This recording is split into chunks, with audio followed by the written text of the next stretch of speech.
нүүдлийн замд тэмээн хэсэгтээ одоо урт нүүдэл хөдөлж хөдөг мөрний нуруунд дээрсэн дөө.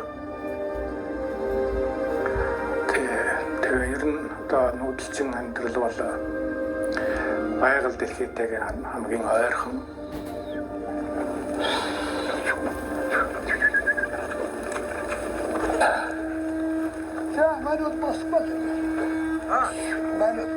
Тэгээ зам бол ингээд хаалгаа ингээд дэлгэчихнэ.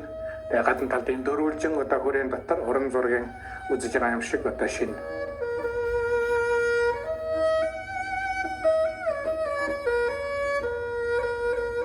Өглөө нэг өдөр нэг өөр ингээд шинэ байгууллагыг үзнэ. Тэр энэ бүхэн бол одоо миний үзсэн уран зургийн галерей байлаа.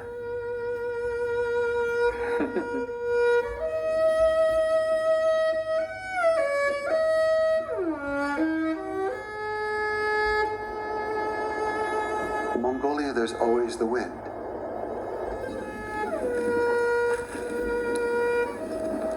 The people move constantly, and the air moves constantly.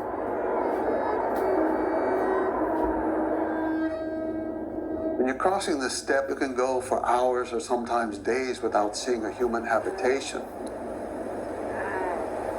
But you always look for the animals, because once you see the animals, you know there are going to be people somewhere close by. There will be herders.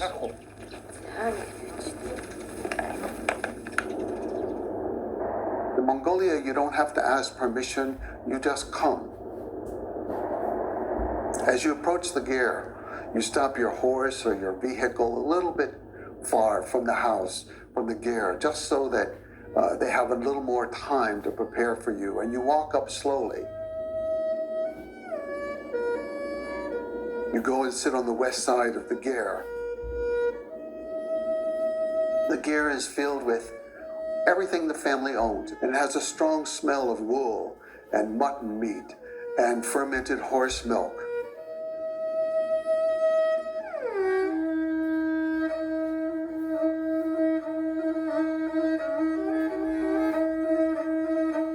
Настайдан одоо морь онцолсон. 5 настайдан хурдны морь онж одоо уралдаад.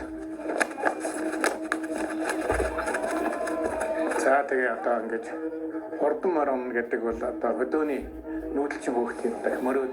Тэгээ ялангуяа морион хурд болж төрүүлэхийн төлөө одоо амьдралын жолоог атгаж тэр одоо ертөнцийн хурдыг хүчийг одоо мэдэрч өссөн гэж үзэж болно да.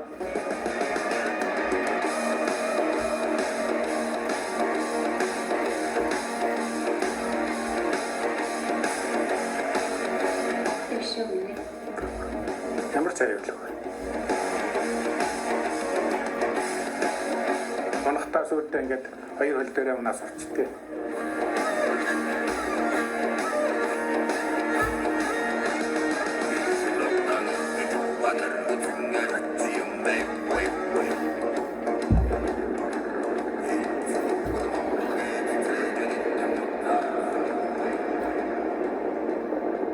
I take it Mongolia as one giant national park. It's one of the only countries left in the world where you can leave the city and within half an hour you are in the countryside and you can hike anywhere you want, you can camp anywhere you want, you can live anywhere you want because the land belongs to the government. This is one of the last pristine, untouched steppe ecosystems left on Earth.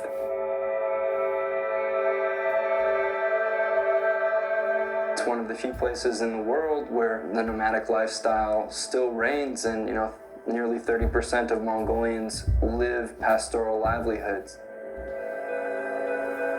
The foundation of the Mongolian economy is the pastoral nomadic lifestyle.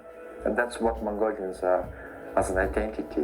We are nomadic people. The rich traditional culture is still something that, people come from all over the world to witness. We had a consultant, actually he was from Canada that came in, was doing some work, and I think he had read up about Asian countries and saving face and not being confrontational and, the cliches, if you will, about what it means to engage with an Asian country. And my senior Mongolian on the USAID staff, she told me, she said, Jonathan, you have to tell this guy we are not Asian, that we're something different.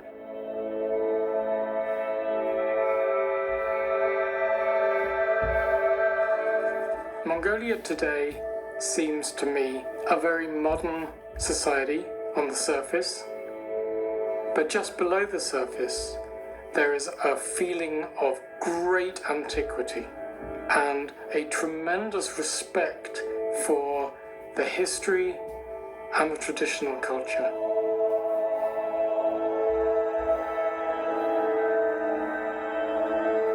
Our history, we are portrayed as warriors. We are portrayed as people who conquered vast lands. We were the exception to the norms.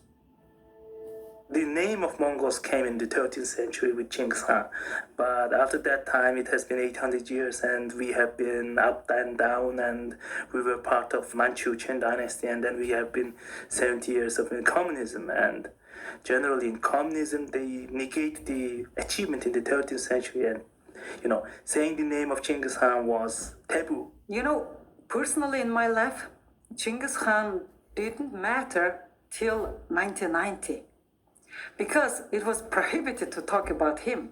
So it was prohibited to teach about him at school. But on literature class, my teacher Dawanyam just talked about Genghis Khan like he was a fairy tale hero. Turned out he was a lawgiver, he was a religious tolerance giver, and he was the guy who unified Mongolia. Mostly when we think of Genghis Khan, or Chinggis Khan as the Mongolians say, we think of a conqueror, a man on a horse. But the circumstances of his life were very unusual. He was born in a time of great turmoil and chaos on the steppe. When he was 8 years old, his father took him to live with another family. It was very common in Mongolia to marry off a son by taking him to live with the girl's family for several years until he grew up. Then on the way back, Genghis Khan's father stopped in a camp and he was poisoned. So in the spring, when the ancestral ceremonies came, they did not invite his mother, Mother Erlun, to the ceremony. Her husband had died and they no longer considered her a member of the tribe. And the old women announced before they left, "Leave these women and these children here." It was a death sentence.